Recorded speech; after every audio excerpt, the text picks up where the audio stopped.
তাবরিজের সাথে আধ্যাত্মিক প্রেম, বন্ধুত্ব বা সাহচর্যের মাত্র ৩ বছরে রুমি একজন পরিপূর্ণ সুফিতে পরিণত হন।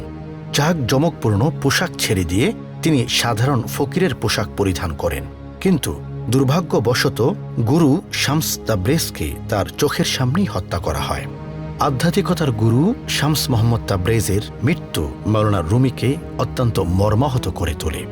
আর তাই সেই শোককে তিনি গান, নাচ এবং কবিতার মাধ্যমে তুলে ধরেন। সেই থেকেই এই ঘূর্ণায়মান দরবেশ সংস্কৃতির সূচনা হয়। জালালউদ্দিন রুমি তার বিখ্যাত গজল গ্রন্থ দেওয়ানে কবির বা দেওয়ানি শামসে তার গুরুকে হারানোর যন্ত্রণার কথা বর্ণনা করেছেন। তিনি তার জীবনের পরবর্তী সময়ে 6 খণ্ডের একটি অনবদ্য সৃষ্টি রচনা করেন, যার নাম মসনভি রুমি।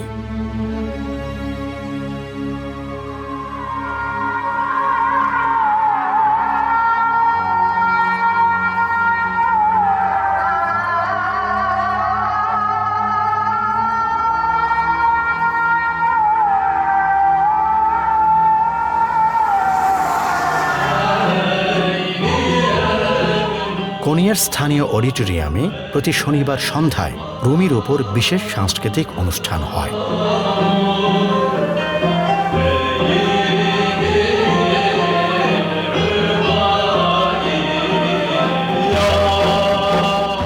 সেখানে পরিবেশিত হয় এই সামা বা ঘূর্ণায়মান দরবেশ নৃত্য।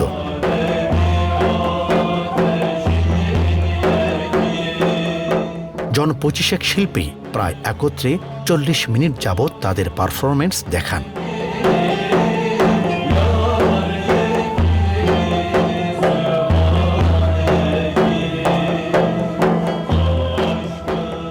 মন্ত্রমুগ্ধের মতো তা উপভোগ করেন সারা পৃথিবী থেকে আসা রুমি ভক্ত আধ্যাত্মিক মানুষেরা। তবে ইসলামী পণ্ডিতদের ভাষ্য মতে এ ধরনের সংস্কৃতি ইসলাম সমর্থন করে না।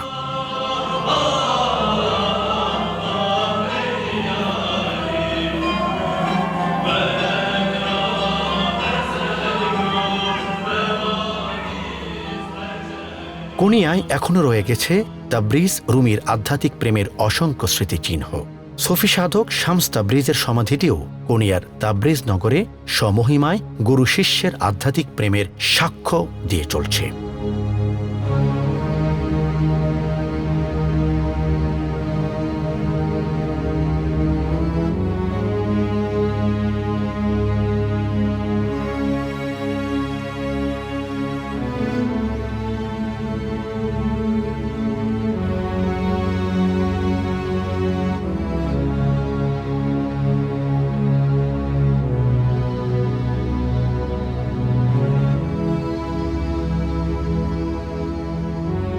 দর্শক, এই মুহূর্তে আমি দাঁড়িয়েছি তুরস্কের প্রাচীন রাজধানী কুনিয়ায়, যে কুনিয়া সেলজুক সাম্রাজ্যের প্রথম সম্রাট সুলতান আলাউদ্দিন মোহাম্মদ কায়কোবাদের শহর।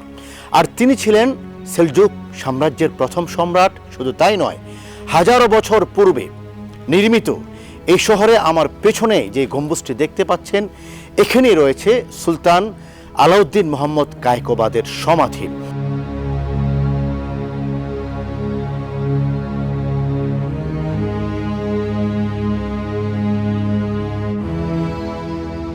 এই কোনিয়াতেই শুয়ে আছেন জালালউদ্দিন রুমির পিতা, বিখ্যাত আলেম বাহাউদ্দিন ওয়ালাদ। তিনি এসেছিলেন বাল্খ থেকে। সেই সময় কোনিয়ায় ছিল সেলজুক সুলতান আলাউদ্দিন কায়কোবাদের রাজত্ব। তিনি মাওলানা বাহাউদ্দিনের আধ্যাত্মিকতার প্রেমে মশগুল হয়ে মাওলানাকে কোনিয়াতে এসে স্থায়ী বসবাসের আমন্ত্রণ জানান। মাওলানা বাহাউদ্দিন তখন স্বীয় জন্মভূমি আফগানিস্তান ত্যাগ করে ধর্মপ্রচার করে চলছেন আরব সহ মধ্যপ্রাচ্যের বিভিন্ন অঞ্চলে।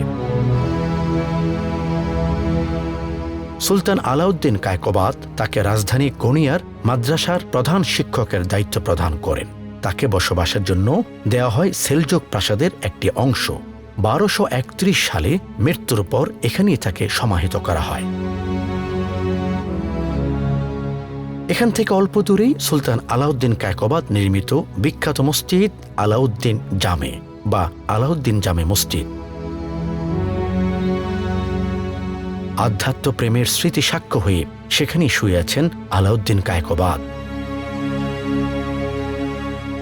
এই মসজিদ প্রাঙ্গণ ধারণ করে আছে আরও অসংখ্য সুলতান এবং সুফি সাধকদের।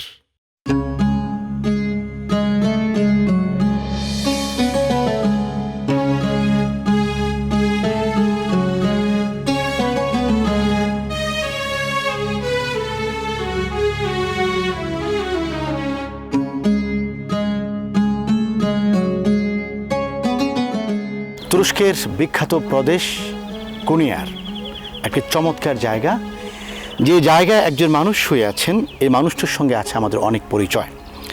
এই মানুষটি আর কেউ নয়, তার নাম হলো নাসিরউদ্দিন হুজ্জা।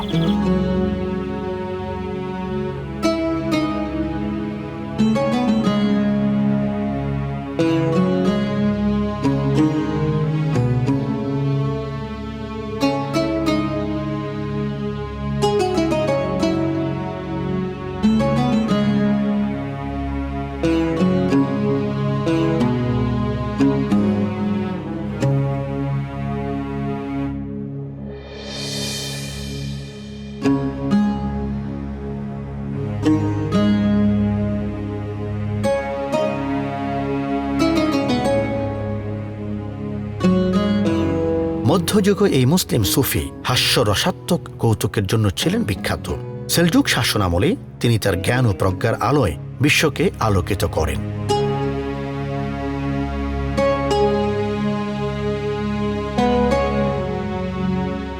নাসিরউদ্দিন হুজ্জা শারীরিক আকৃতির দিক থেকে তিনি ছিলেন অনেকটা বেটে আকৃতির। পোশাক হিসেবে তিনি সবসময় ব্যবহার করতেন সে সময়কার আলেমদের যে পোশাক, প্রাচীন কালের আলেমদের মর্যাদার যে পোশাক, সে বিশাল জুব্বা এবং মাথায় পাগড়ি। আর বাহন হিসেবে তিনি ব্যবহার করতেন গাধা। তাই তার সমাধি যে শহরে, সে একশির শহরে, তার সেই সমস্ত বিষয়কে, পাগড়ি অথবা তার বাহন, এগুলোকে স্ট্যাচু আকারে সাজানো রয়েছে, যদিও ইসলামী শরিয়ার দৃষ্টিতে বিষয়টি নিঃসন্দেহে নিন্দনীয়।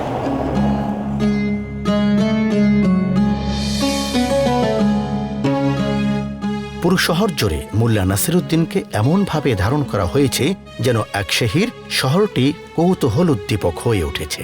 তবে সুফি সাধকদের সমাধি, সুফি ভাবধারা এবং অসংখ্য মসজিদে কোনিয়া তুরস্কের সবচেয়ে রক্ষণশীল এবং ধর্মীয় মেজাজের শহর হিসেবে বিখ্যাত। কোনিয়াতে জালালউদ্দিন রুমির কবরের পাশেই 1500 শতাব্দীতে নির্মিত বিশাল আকারের সুলতান সেলিম মসজিদ। এখানে প্রতি শুক্রবার জুমার নামাজ আদায় শেষে এভাবেই সেলজুক ঐতিহ্যের জানান দেওয়া হয়।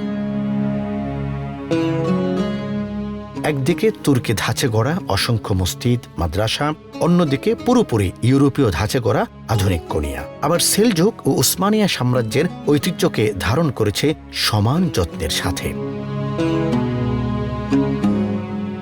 এভাবেই রুমির কবিতায় পৃথিবীর সকল মতের, সকল ধর্মের মানুষকে একই ভালোবাসার ছায়াতলে আশ্রয় দেওয়ার যে বাণী প্রতিধ্বনিত হয়েছে, তার মৃত্যুর পরের 700 বছর ধরে কোনিয়া যেন তাই ধারণ করে চলছে।